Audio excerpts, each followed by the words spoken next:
dutsen fahimta ma zaki. Mai citta fito muna barka. Shabara muke nufi gwanki. Mai citta fito muna barka. Sarari karkare gudun doki. Mai citta fito muna barka. Yawa da siyasa a ƙasar nan ta zama mai daban wallahi.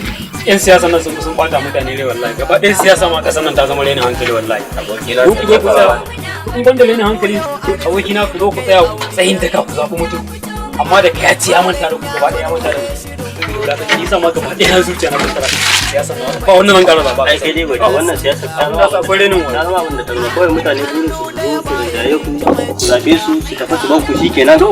Ranar ga ya banza kun yi aikin banza kun tafi kun baku kenan. Haka 'yan siyasan nan kaga sun zo sun yaudare mu da wata ba su da imani sai mu bata lokacin mu ta dangwala musu amma wai a zo a da mana wannan ai ma an yaudare mu da tsintsiya an yaudare mu da tsintsiya mun zabe su amma sai ka samu na aya wannan ai ba daidai bane bai kamata ba wallahi.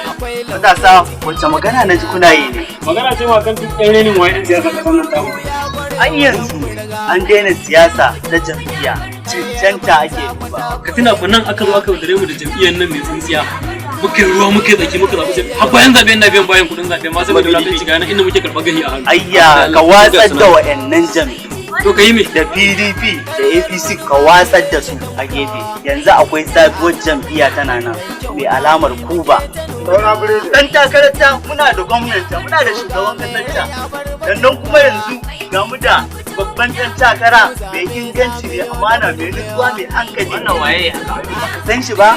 Kana cikin garin Dawakin Alhaji Ibrahim mai citta. Dan majalisar tarayya mai wakiltar Dawakin Kudu da Harawa. Mutum ne mai tausayin talakawa ga tausayin marayu.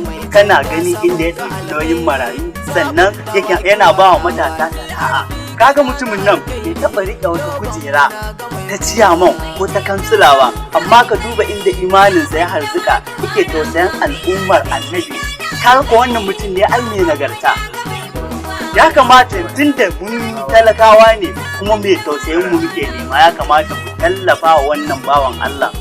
Shi ma ya kai wani matsayin da tausayinsa ne bankasa akan matasa. Alhamdulillah mu da mun fi son irin wayannan amma mu mun gaji ne mu dinga ita wannan taron tsintsiya ba yara kaga mun ya wahala ba duka abin dukan mu ake gaba daya mun kasa ganin ci gaba harka amma mu muka samu namu na gida ai wannan alhamdulillah. To tsakani da Allah ni kaina na ji ana labarin mutum yana da kokari amma to matsala abin da muke gudu da mun zo ka zabi irin da ba ko ba Ka gani to amma tunda Allah ya sa ga wannan amma su kikkiawan zato Allah ya ba mu nasara. Allah ya sa ya kula da mu ci gaba da kyautata mutane. Mutum ne mai kishin matasa ya ba su sana'a ga kula da ilimi ga jari zai dinga baiwa matasa ba ma sai sun tambaya kuma zai baka babu fushi. Kaga ya ci gaba Gaskiya ce sun da wahalar da muka baya ga ba abin da muka dira ba ko ba ya mana gyaran hanya ba ga garin mu yana bukatar gyara ba wuta ba ruwa ga yunwa ga kishi ruwa.